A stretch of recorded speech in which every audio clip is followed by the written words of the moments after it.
John chapter 6. Ito po ay ang Panginoon ay nangungusap tungkol sa mga very hard doctrines na iniwan na halos siya ng mga tao. Kaya tayo po ay hindi nangingimi na kung ano ang sinasabi ng Panginoon, yun din ang itinuturo natin. John 6:64, "But there are some of you that believe not. For Jesus knew from the beginning who they were that believed not, and who should betray him." And in verse 65, "And he said, Therefore said I unto you, that no man can come unto me, except it were given unto him of my Father. From that time, many of his disciples went back and walked no more with him." The great self-deception. Ang atin pong panahon ngayon ay panahon ng panloloko, mga hoax, no? At mga scammers, lahat ng pati yung mga makikita mo sa social media, kalagay doon, IKEA, hindi naman pala gawa ng IKEA. Naaloko na ba kayo nun? No? Kinlik nyo, akala nyo, wow, ang mura. Bira. Isang sofa, 200 lang. 17,000 yan eh. Sa IKEA, 17,000 eh. 200 lang, makalagay, IKEA. Shopping online. Bira. So, merong mga, noon, hindi pa uso internet, hindi pa uso Facebook, email. No? Ako po ay pinamanahan ng 10 million at gusto kong isama kayo. Hindi mo kilala. Galing Africa, isasama ka sa nakuha niya na secret account, 10 million. Mga pastor na loloko niyan, mga doktor sa Amerika. No? Pero the great self-deception is to think that you're saved and you're not. Yun ang pinakamatindi. Di bale na naloko ka, na scam ka, pera lang yan. Dito lang yan sa lupa.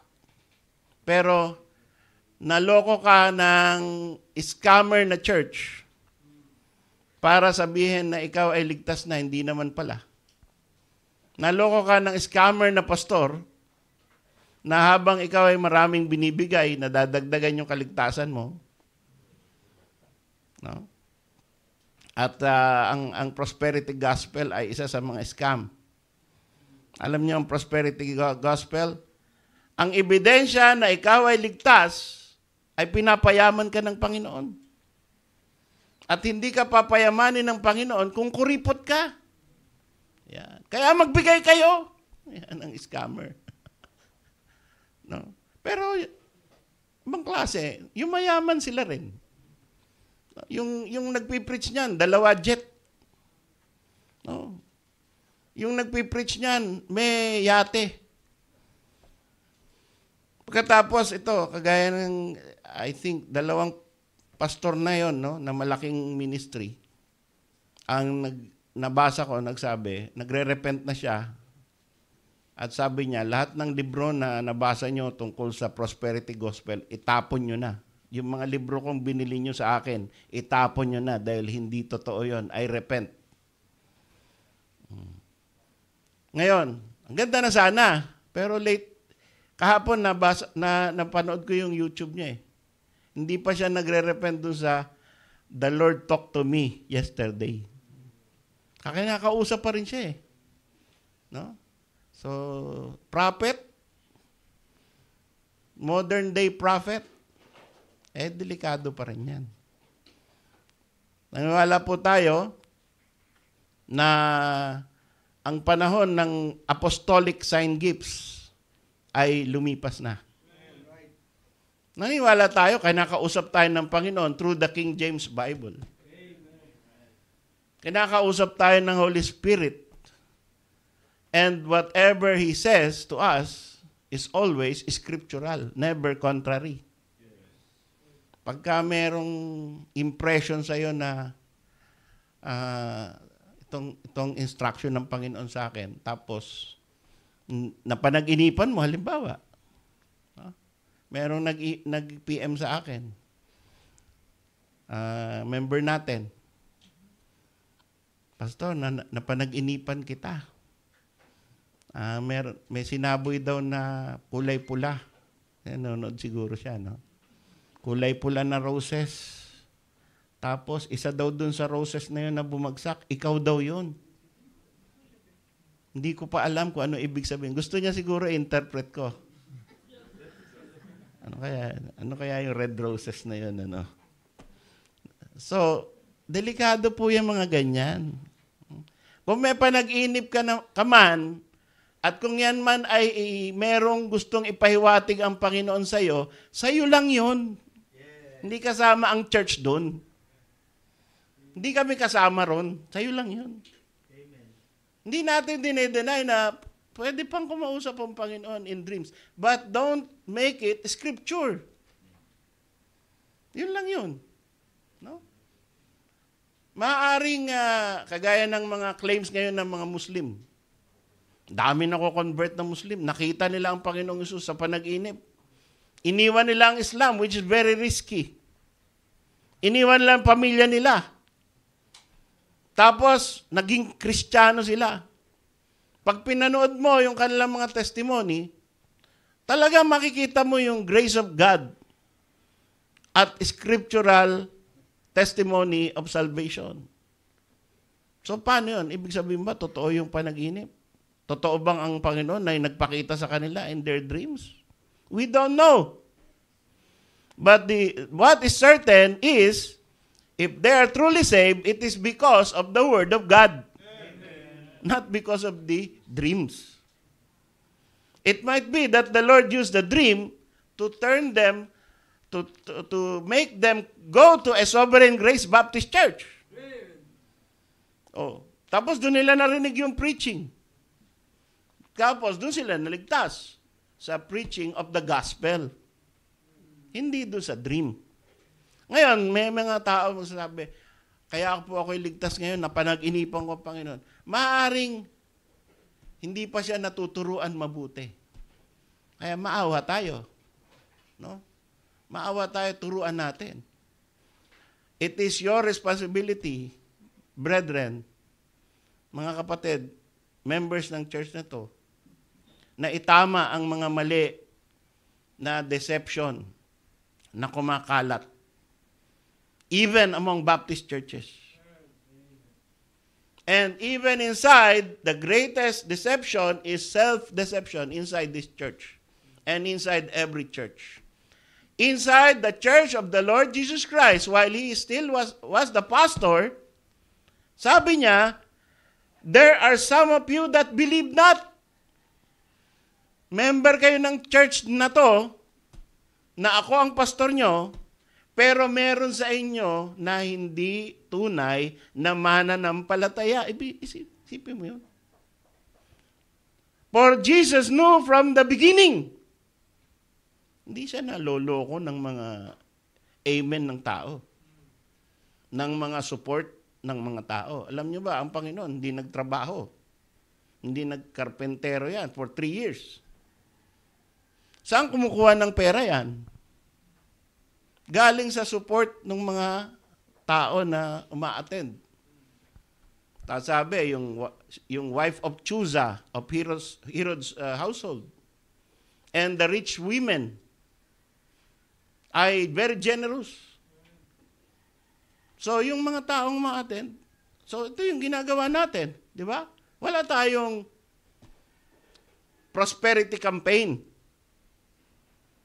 na papayamanin kayo, siksik, liglig, umaapaw. Pag kayo nagbigay.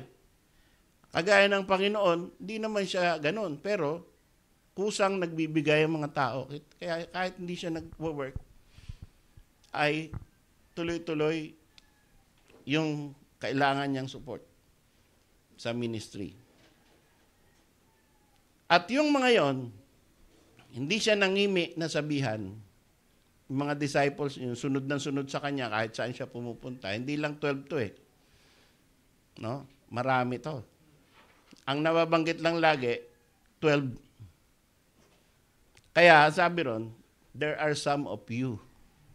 So, dun sa dami na kausap niya, ilan sa inyo ay hindi tunay. Kaya, ano ibig sabihin nun? Di-deceive. Self-deceive, akala niya tunay siya.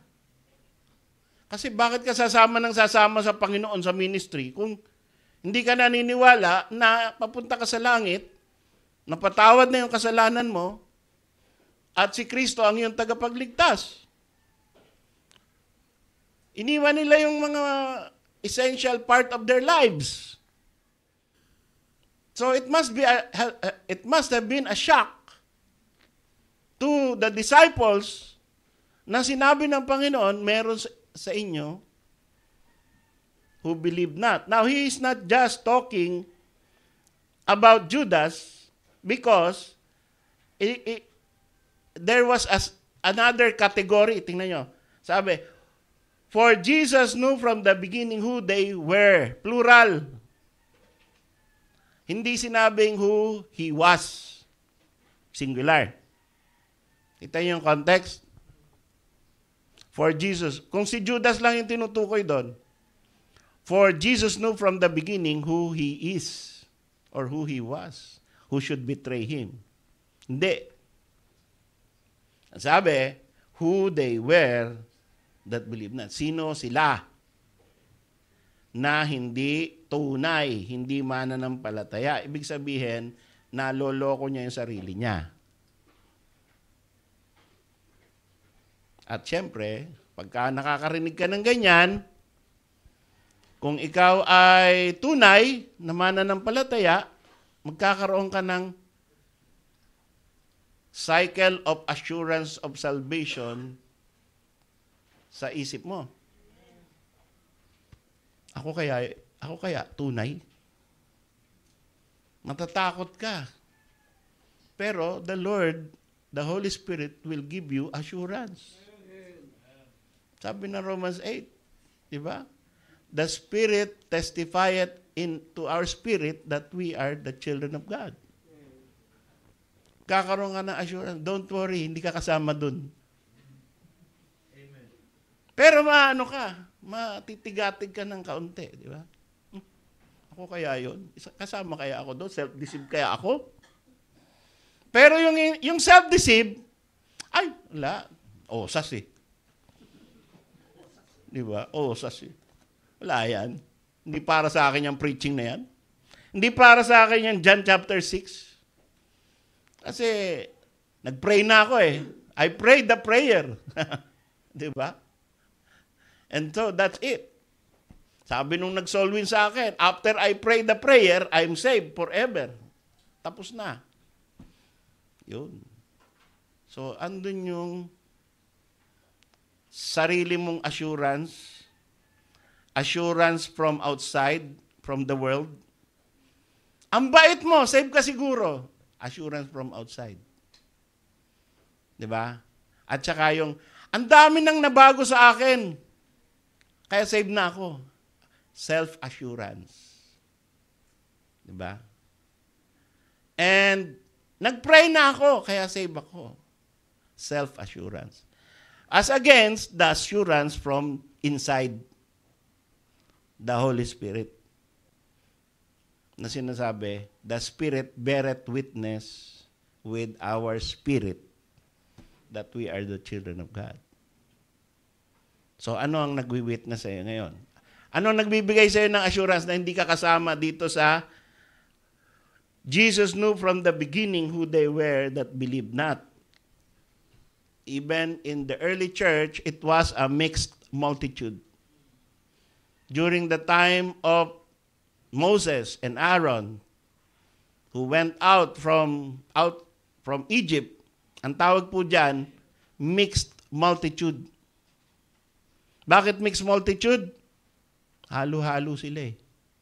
Di naman lahat yan mananampalataya sa one true God. Hindi naman dyan lahat ay mga, bansang Israel nga yan. Pero hindi lahat yan believe kay Moises.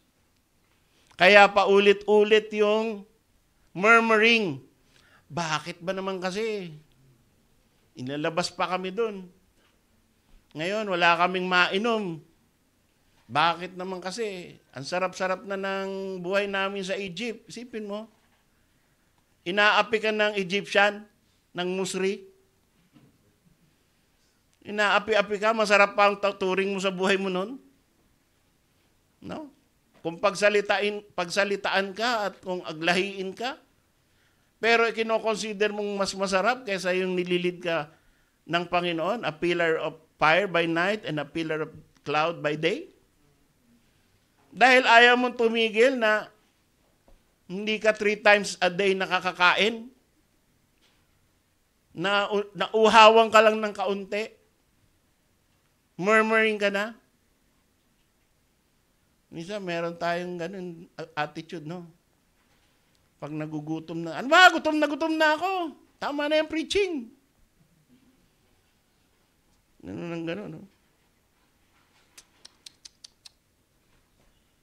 Tingin sa rela, asan ba yung rela natin? Yun. 11:30 pa lang, meron pa tayong 1 hour. Okay. So, naalalaman mo yung hindi nag-e-enjoy. Pag hindi ka nag-e-enjoy, sabi ng Panginoon, yung daw sa Panginoon ay pinapakinggan ang salita ng Panginoon. Nag-e-enjoy sa salita ng Diyos. Okay? So, I hope that you are enjoying the Word of God and hanging on to every word that Lord Jesus Christ said here. He knew from the beginning. Hindi siya naloko ng mga tao. Kaya, ito pa isa, no? Isa pang point ito. Meron laging sina-challenge tayo ng mga Armenians, ng mga Baptist na whosoever will. Bakit naman sasabihin ng Panginoon, repent, kung hindi naman elect yung mga nakikinig? Bakit ang Panginoon nagsasalita ng repent pero He knew from the beginning? Di ba? Hindi naman siya naloloko ng mga tao na sumasama sa Kanya. Alam niya kung sino yung hindi elect. Kilala niya si Judas. Alam niya hindi maliligtas yun.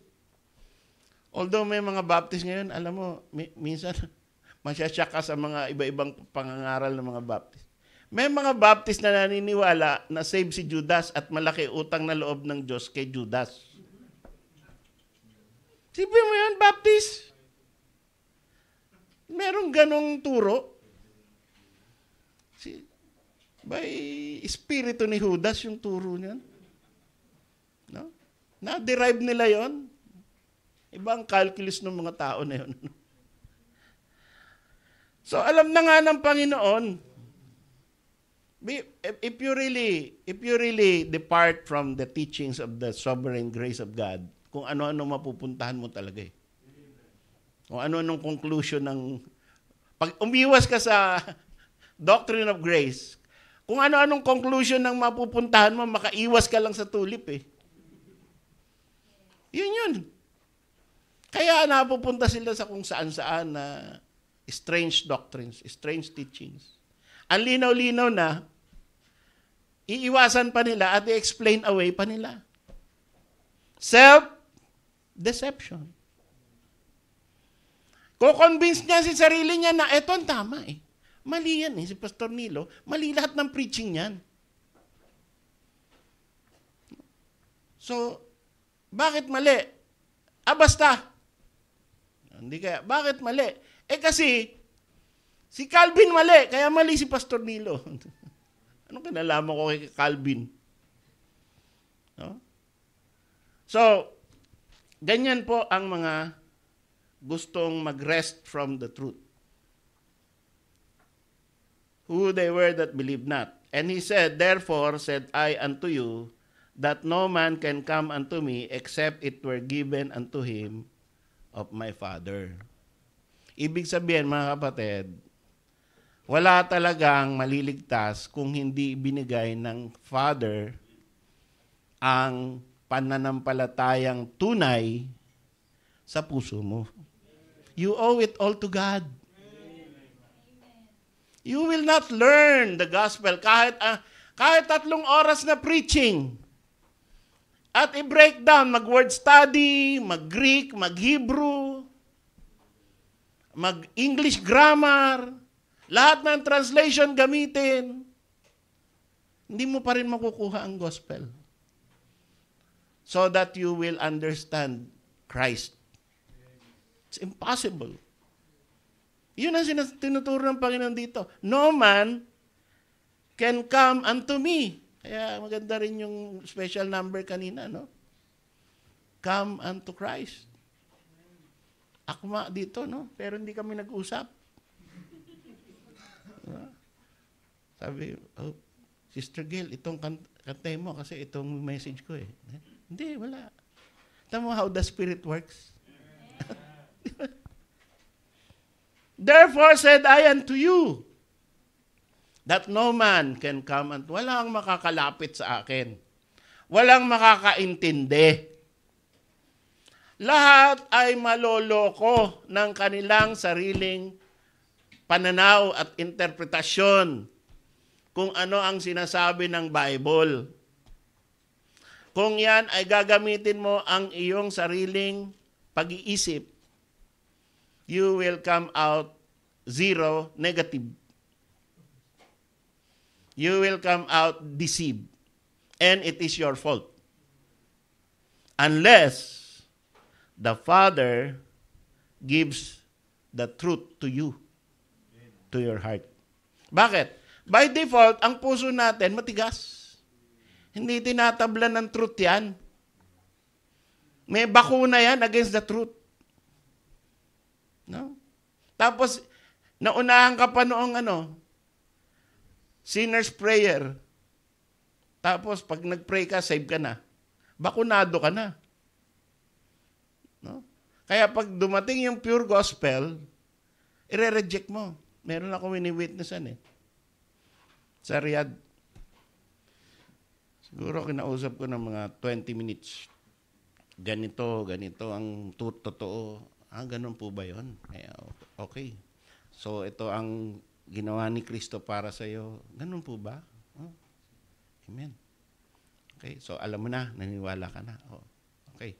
So, ngayon, kailangan mong tanggapin ang Panginoon Kristo bilang tagapagligtas. Kailangan tumawag ka sa Kanya. Ay, ginawa ko na ho yun. Bata pa ako, tumanggap na ako. Lahat yung sinishare ko sa Kanya for 30 minutes, nagiba. Dahil, nung bata siya, nag-pray na siya eh. Kita nyo ang self-deception? Nakita nyo yung vaccination? Di ba? Kaya nung lumang church namin, huwag nyo nang ulitin dito sa wish program, ha? Yung mga bata, sino ang gustong pumunta sa langit? Ako! Siyempre, di ba? Langit yan eh. Bow your heads. Sabi ng teacher. Ulitin nyo ito. Dear God in heaven. Dear God in heaven. Sabi ng mga bata. In Jesus' name. Okay, so. Sino ang saved na? Kami! Ako. Yan, huwag nyo nga kalimutan yung date, ha? Itong date na to, na-save kayo dahil kayo ay tumanggap sa Panginoon sa pagitan ng panalangin. After 20 years, na yan ay mandaraya, sabungero, maninginom, at lahat ng klaseng kalokohan ay ginawa niya sa buhay niya. Dadating ngayon si Brad Louie, iso-soul win. At tanggapin mo ang Panginoon. Ay, ginawa ko na yan. Meron kasing pumupunta sa aming Sunday school teacher. Pinataas kami ng kamay. Anong gagawin mo ngayon? Diba? Self-deceive na yun eh. So, mas mahirap na mabaklas. Kasi naunahan ka na nung deception. Yun yung sinasabi natin. Hindi natin sinasabi na lahat ng pray ng sinner's prayer ay hindi totoong ligtas. Tandaan nyo yun. Hindi pinipreach dito na pagka ikaw nag-pray ng prayer, hindi totoo kaligtasan mo. Hindi. Ang sinasabi ko lang, it is very much possible that because it was explained wrongfully, and you understood it wrongfully because you are a sinner, and the Father was really not the one who drew you to the Son. And therefore, it is very much possible na hindi totoo yung nangyari. Kaya mas maganda na magkaroon ka ng tunay na encounter, tunay na pagtanggap, tunay na pag-iisip tungkol sa gospel. Kalimutan mo yung nakaraan na encounter mo. Tapon mo yun. Kaya yun ang tinatawag na repentance. May itatapon ka eh. 'Di ba? Yung nangyari na sa iyo noon, wag mo na i-claim yun na yun ng salvation mo. Kung ngayon mo naintindihan, ito na yung time na talagang kinausap ka ng Panginoon, pumasok si Kristo sa puso mo. Yun ang repentance mo ngayon. And that's what happened to me. 1976, first year high school, ang daming, tanggapin mo si Kristo, pray this prayer. Then nothing happens. 77, dumating na naman, meron nag-witness. Tanggapin mo. Tanggap. 78, yes. 79, biro mo yun. Taon-taon, tumatanggap ako. Tapos, hindi, tinanggap ko na dati. May nag-ano ko sa akin. Ganun ba? Sige. So, hindi na ako, pwedeng witnessan. Kasi, meron na, may experience. Ginawa ko na yan. Yung 4 spiritual laws. Yung 5 laws to be saved. Yung how to be born again. Ginawa ko na yan. Ganun ba? Brad! Ako nang tinanggap nila bilang, kapatid sa Panginoon. So, the great awakening, the great destruction ng aking self-deception came 1979. When alone in my room, the Lord dealt with me. And that was the time I understood. And sinabi ko sa Panginoon, Lord, lahat ng pagtanggap ko sa iyo noon, hindi totoo. Lahat ng mga sinasabi ko na tinanggap kita bilang tagapagligtas at ako'y ligtas na, hindi totoo. Ngayon ko sinasabi na, Panginoon, come and you are my Savior. And yun, pag susunod-sunod doon, babasa ka ng Bible, maintindihan mo na ang Panginoong Kristo ay lahat ginawa niya. He paid it for you. He did it all for you. And you are justified by faith alone without works. Doon mo maintindihan na. Sunod-sunod na yun.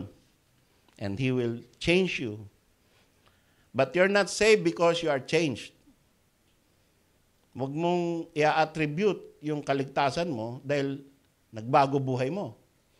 Dahil ang daming nagbabago ang buhay pag nag-rehab.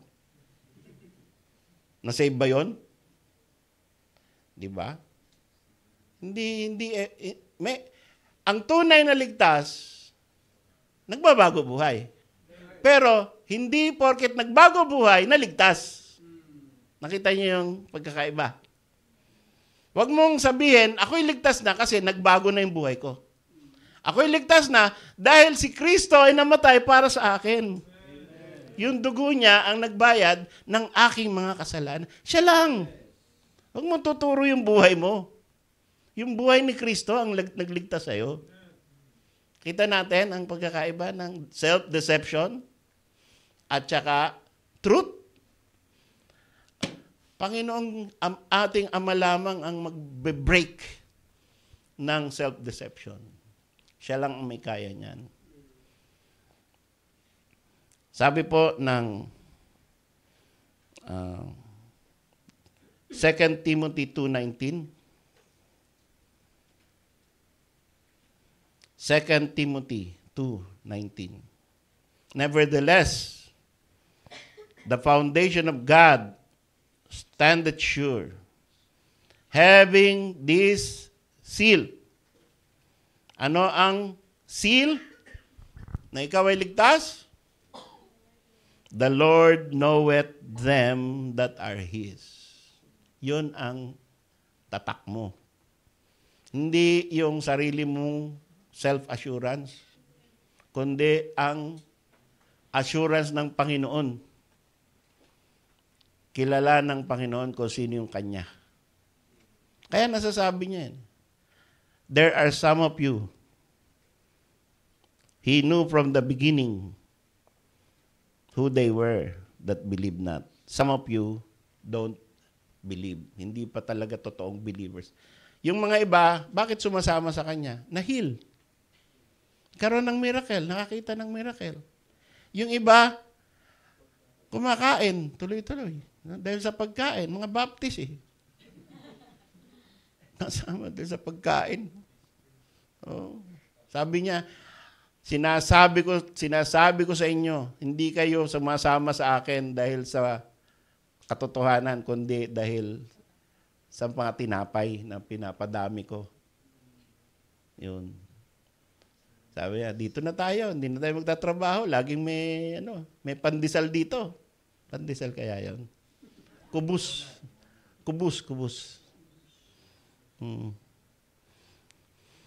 Tsaka meron pang tilapia. Hindi yata tilapia yun eh.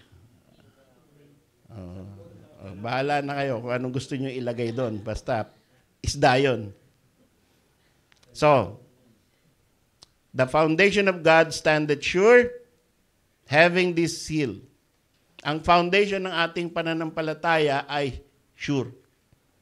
Hindi po yan magkakaroon ng shaking sand, no?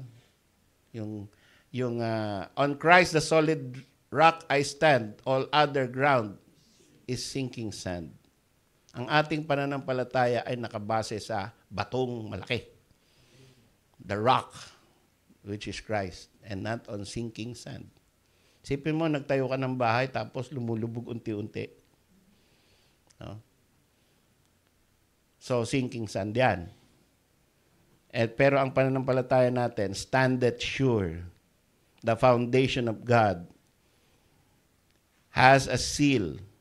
And it is a seal which is evident.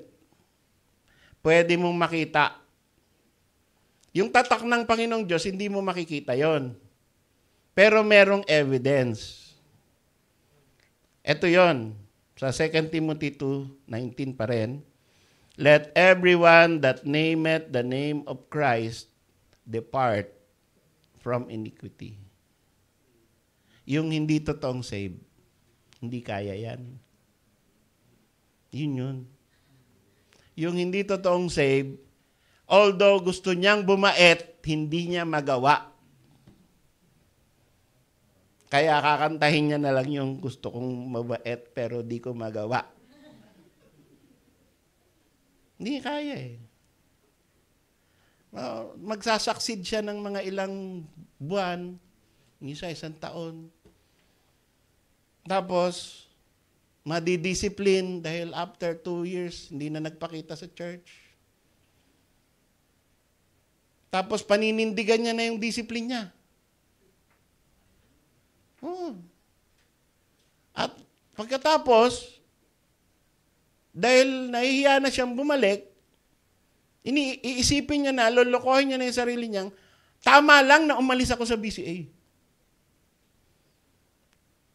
Pero, kung tunay na ligtas yan, lilipat siya ng ibang church dahil gusto niyan, ay may fellowship of fellow saved people, and patuloy na maglilingkod sa Panginoon. Hindi yan titigil tapos sa bahay na lang. Magbibidyoke tuwing linggo. Mag-e-enjoy na siya doon sa worldly life. Diyan, Yan, kanya-kanya tayong assessment niyan. Huwag niyong i-assess yung iba. Ha? Huwag kayong mag-isip ng mga pangalan ngayon. Nakikita ko yung mga mata niyo, may iniisip ko yung pangalan eh. Self-assessment lang. Ha? Alam ko na yan eh. Ay, si ano yun? naku, hindi pala save yun. Naku, ganun pala. Siya yung sinasabi ni pastor, pinapatamaan siya. Tingnan mo yung sarili mo. Okay? Mag-repent ka, kapatid, kung may naisip kang ibang tao. Okay? Let everyone that nameth the name of Christ depart from iniquity. Magagawa mo yan. Kung ikaw man ay nadapa sa kasalanan, babangon ka, magsisisi ka, at maglilingkod ka muli sa Panginoon. Hindi ka masaya doon sa buhay na makamundo. Hindi ka masaya sa buhay na malayo sa paglilingkod sa Panginoon. No? Cannot continue living if you are truly saved. That is the evidence that you are in Christ and that you are a true believer. Sabi po sa John chapter 2, verse 23. John chapter 2, verse 23 to 25. Ito yung another instance na parallel sa John chapter 6, verse 64. Now, when he was in Jerusalem, the Lord Jesus was in Jerusalem at the Passover in the feast day, many believed in His name. Ang daming sumampalataya sa Panginoon. So, mga kapatid, ito ay evidence na hindi porket nagsabing tumanggap sa Panginoon ay totoong saved. Tandaan niyo to ha. Tingnan niyo itong verse na to. Marami ang sumampalataya sa Panginoon. Ito rin yung failure ng Romans 10, 9 and 10. Believe in the Lord Jesus Christ and thou shalt be saved. And ano pa isa? Whosoever call upon the name shall call upon the name of the Lord shall be saved. Ito yung failure na pagka mali yung pagkakaintindi mo doon sa verse na yon. Pag tumawag ka sa Panginoon. Ang daming tumawag sa Panginoon. Hallelujah to the Son of David. Winelcome siya. May palaspas. Diba? Hallelujah. Hosanna, Hosanna to the Son of David. Tapos naglatag ng kanilang mga balabal doon sa kalsada na dadaanan ng asno. After so many days, sila rin yung nagsasabing, crucify Him! Hosanna to the Son of David. Tapos, crucify! Ano yun? Bakit ganon? Ba't nagkaganon? Because, ito, John chapter 2. Pumunta ang Panginoon sa Jerusalem in the feast day. Many believed in His name when they saw the miracles. So, yan yung mga na-impress. Mga na-impress. Uy, ito na nga ang Messiah. Jesus, Son of David, Hosanna. No? Ito na yung Messiah. Naniwala na kami sa iyo, ikaw na. Ikaw na ang inihintay namin. Pero ano ang nasa puso ng Panginoon? But Jesus did not commit Himself unto them. Hindi nila naloloko Panginoon. Na porket sumisigaw ka ng Hosanna to the Son of David, tuwang-tuwa ng Panginoon sa'yo. Porket ma-attend ka ng church, tuwang-tuwa na ang Panginoon sa'yo. Ha? Hindi mo naloloko, Panginoon. Sarili mo lang niloloko mo. Ha? Hindi porket tayo ay member ng church, ng Baptist Church, ng Sovereign Grace Baptist Church, ay automatic save.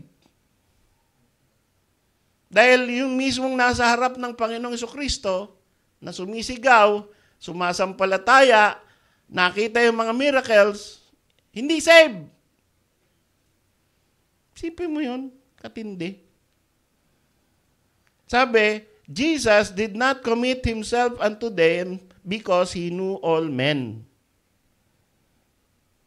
And needed not that any should testify of man, for he knew what was in man. Hindi kailangang sabihin, Panginoon, kayo magtitiwala rito ha. Kasi nakikisigaw lang to. Hindi kailangan. Alam ng Panginoon.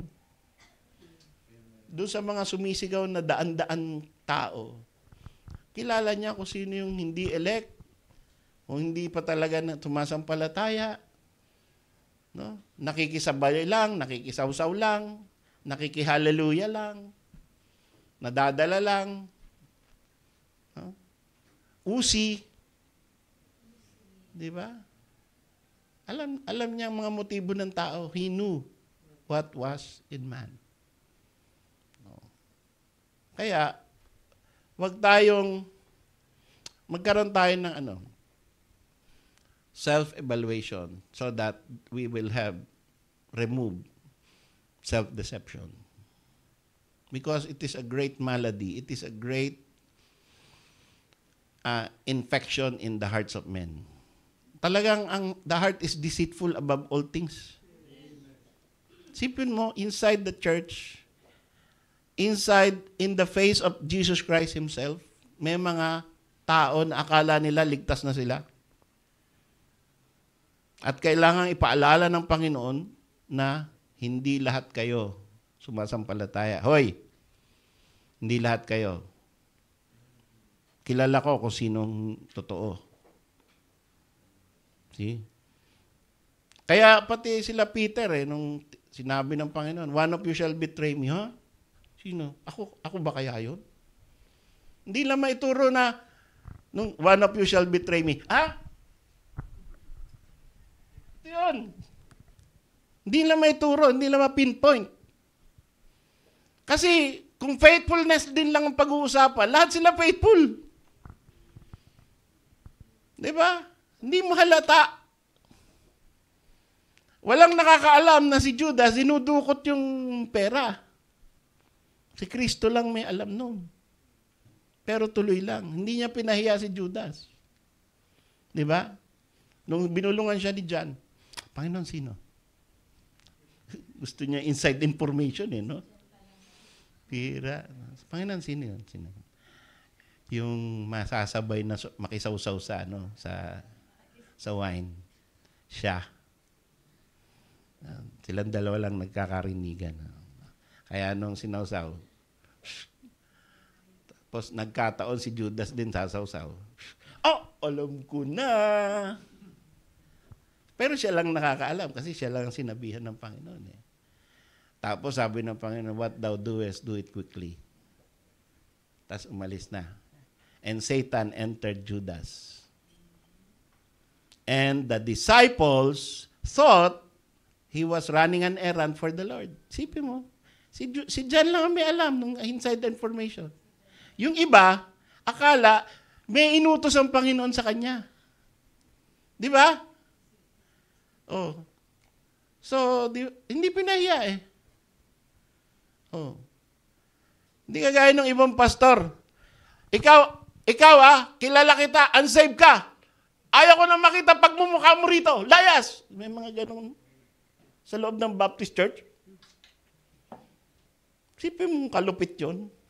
Papahiyain yung member. Pagkatapos pakinabangan. No? Ba't may ganun?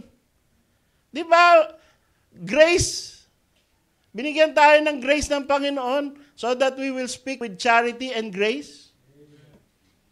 Pagkatapos, mamamahiya tayo ng, Panginoon nga, hindi. Ipapagkanulo nga siya ng tao Hindi niya kinonfront, hindi niya inexpose. Gracious ang Panginoon until the end. Oh. Pero tayo, yung puso natin, no? Talagang deceiving and being deceived. 2 Timothy 3:1-3. People, the love of, dali. Punta tayo doon. 2 Timothy 3. Yan. Bawat verse, mga kapatid, pag binabasa ninyo kasabay ko, tatatak yan sa isip natin. Hindi na maalis yan. That's how you get a lot of built-in verses in your heart. Kahit di mo ma-quote ng eksakto, at least, meron kang idea na may ganung verse sa Bible. 2 Timothy 3:13. But evil men and seducers shall wax worse and worse. Ibig sabihin ng wax, mananaig, dadami, worse and worse, deceiving and being deceived. Magkakaroon ng ministry na akala niya ay nakakatulong at naka-appreciate ng Panginoon, pero yung pala, he is just deceiving himself and he is deceiving others. And he does not even know that he is deceived. That is the great self-deception. Yun ang great, yun ang matindi, no? Hindi mo alam na deceive ka pala. Pero praise God, ang lunas niyan ay ang banal na Espiritu Santo na ibinigay niya sa church. Kaya ang church, importante. Dahil dito, para tayong ospital. No? Na yung mga mayroong puso na naloloko ng kaaway ay nababalatan dito sa pamamagitan ng preaching of the truth. Magkakaroon tayo ng repentance. Yun ang gamot. Repentance. Ibig sabihin, change of mind. Binabago mo yung opinion mo sa sarili mo. At binabago mo yung opinion mo tungkol sa Panginoon. At kung ano yung nangyari na sa'yo. That is the way to get out of self-deception. Kung meron po tayo ngayon napansin sa ating sarili that we have a proud heart, sabi ng Bible, a proud heart can deceive us. Obadiah chapter 1 verse 3. Sabi sa 1 John 1:8, he that saith he has no sin, deceiveth himself. Yan ay sulat sa church. Ibig sabihin, sa loob ng church, merong mga taong iniisip nila na sila ay okay na. Sila ay banal na. Ay niloloko daw niya yung sarili niya. You see? So there are many instances, even in the Old Testament, in the New Testament, that people are self-deceived inside the church. Kaya kailangan po yan. Now, it rests upon us. Kaya tayo po ay mayroong church discipline and self-discipline. Bago tayo tamaan ng church discipline, magkaroon na tayo ng self-discipline, repentance, para hindi na umabot doon sa discipline na lantad sa lahat. Diba? Kung nagamot mo na, bakit ka, hindi naman parusa ang church discipline eh. Restoration yan eh. Tool of restoration. And kung na-restore ka na, hindi na-aabot sa discipline. Not unless it is scandalous. Therefore, it must be announced. Not unless it is false doctrine. Therefore, it must be announced. But if it is a sin which easily beset us, if it is something which can be remedied by yourself, then go ahead.